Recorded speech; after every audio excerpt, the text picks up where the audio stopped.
Hi there. I'm back with another This Day in History. It's September 5th. Happens to be the birthday of a dear old friend of mine. Happy birthday, Carla, if you see this. I tried recording outside because it's such a pretty day, but I could have tolerated the outside noises. Maybe I'll put some of those in the outtakes if they come through, but there was some strange clicking on the recording. I don't know what made it happen. I couldn't hear it while I was recording, but it was quite disruptive. So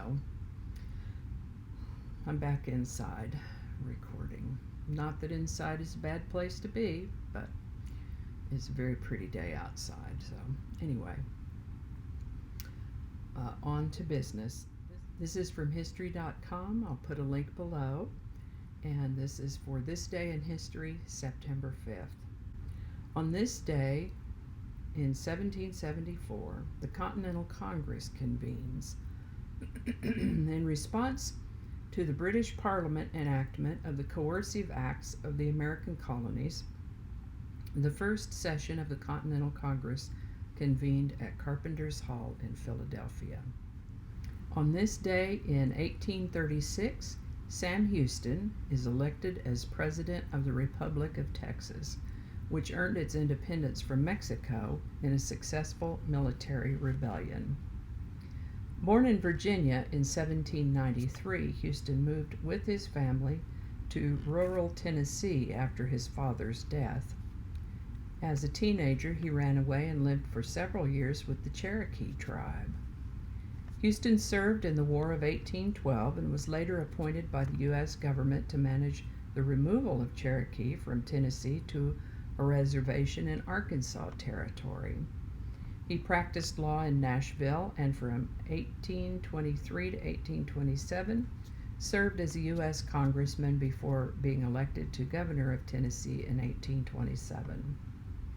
A brief failed marriage led Houston to resign from office and live again with the Cherokee. Officially adopted by the tribe, he traveled to Washington to protest governmental treatment of Native Americans. In 1832, President Andrew Jackson sent him to Texas, then a Mexican province, to negotiate treaties with local Native Americans for protection of border traders. Houston arrived in Texas during a time of rising tensions between U.S. settlers and Mexican authorities, and soon emerged as a leader among the settlers. In 1835, Texans formed a provisional government which issued a declaration of independence from Mexico the following year. At that time, Houston was appointed military commander of the Texas Army. Though the rebellion suffered a crushing blow at the Alamo, in early 1836, Houston was soon able to turn his army's fortunes around. On April 21st, he led some 800 Texans in a surprise defeat of 1,500 Mexican soldiers under General Antonio Lopez de Santa Anna at the San Jacinto River. Santa Anna was captured and brought to Houston, where he was forced to sign an armistice that would grant Texas freedom. Yeehaw! After receiving medical treatment for his war wounds in New Orleans, Houston returned to win election as President of the Republic of Texas on September 5th. In victory, Houston declared that Texas will again lift its head and stand among the nations. It ought to do so, for no country upon the globe can compare with it in natural advantages. I tend to agree. Houston served as the Republic's president until 1838, and then again from 1841 to 1844. Despite plans for retirement, Houston helped Texas win admission to the United States in 1845 and was elected as one of the state's first 2 senators. He served 3 terms in the Senate and ran successfully for Texas governorship in 1859. As the Civil War loomed, Houston argued unsuccessfully against secession and was deposed from office in March of 1861 after refusing to swear allegiance to the Confederacy. He died of pneumonia in 1863. On this day in 1847, the outlaw Jesse James was born in Missouri.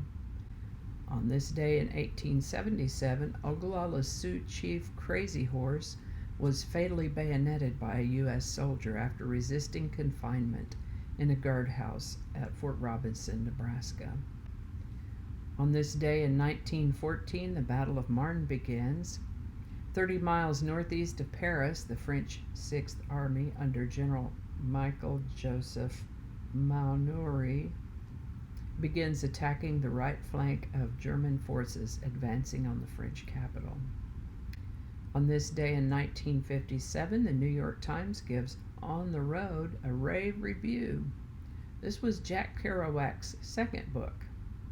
Hardly anyone had read the first. His girlfriend said of the event that Jack went to bed obscure and woke up famous. He's still famous, isn't he? Here's a good one. In 1958, on this day, Boris Pasternak's book, Dr. Zhivago, appears in the United States. This romantic novel was published in the United States, but it was banned in the Soviet Union. It still won the Nobel Prize for Literature, though, in 1958. Pasternak was born in Russia in 1890, and by the time of the Russian Revolution, he was a well-known avant-garde poet. His work fell into disfavor, though, during the 1920s and 1930s as the communist regime of Joseph Stalin imposed strict censorship on Russian art and literature. Let that be a lesson to today. On this day in 1969, Lieutenant William Cowley is charged for the My Lai massacre. I remember that. On this day in 1970, U.S. forces launch the last American operation of the war in Vietnam. On this day in 1972, Arab terrorists take Israeli hostages at the Olympics. There are 2 articles about this event in Today in History. During the 1972 Summer Olympics at Munich, in the early morning of September 5th, a group of Palestinian terrorists stormed the Olympic Village apartments of the Israeli athletes, killing 2 and taking 9 others hostage. To those who are not old enough to remember this, let's just say it didn't go well. On this day in 1975, President Gerald Ford survived his first assassination attempt. Lynette Fromm hoped to make points with the late insane cult leader Charles Manson by committing this act. Fortunately, she was unsuccessful. On this day in 2005, Katie Couric made her network anchor debut. On a personal note, I will just say that I always enjoyed watching Katie on the Today Show, but I don't think I ever watched her on the evening news at all. Shoemaker, stick to thy last. Well, that's about it for today, this day in history, September 5th.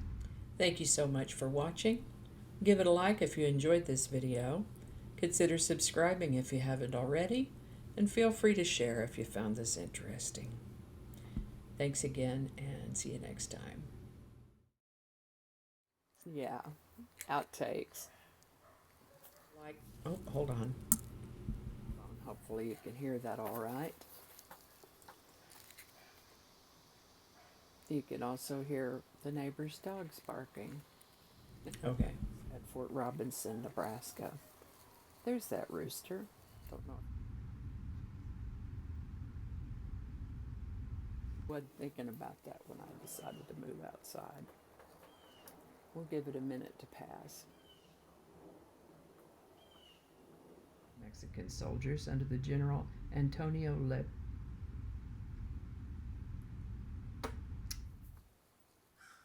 River on it. San Jacinto or San Jacinto? San Jacinto. After okay. There he is.